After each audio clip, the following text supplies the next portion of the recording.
ज्यांना आई वडील नाहीत अशा मुलांना सरकारकडून अनाथ प्रमाणपत्र देण्याची सोय करण्यात आली आहे। वर्ष 2018 पासून आतापर्यंत सोलापूर जिल्ह्यातील तब्बल 700 अनाथ मुलांनी महिला व बाल विकास अधिकारी कार्यालयाकडे प्रमाणपत्रासाठी अर्ज केला असून सर्व अर्जदारांना 60 दिवसाच्या आत प्रमाणपत्र देण्यात आले।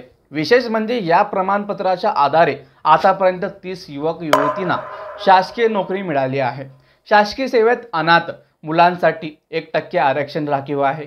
18 वर्ष पूर्ण होण्यापूर्वी आई वडिलाचे निधन झाल्यास असा मुलांना अनाथ प्रमाणपत्र मिळते। यासाठी वर्ष 2018 मध्ये राज्य सरकारने कायदा लागू केला। कागदपत्राची आवश्यकता अनाथ प्रमाणपत्रासाठी अर्ज करण्यात आई वडिलांचा मृत्यू दाखला, अर्जदाराचा आधार कार्ड, जन्म दाखला, शाळा सोडल्याचा दाखला व शैक्षणिक कागदपत्रे आवश्यक असतात।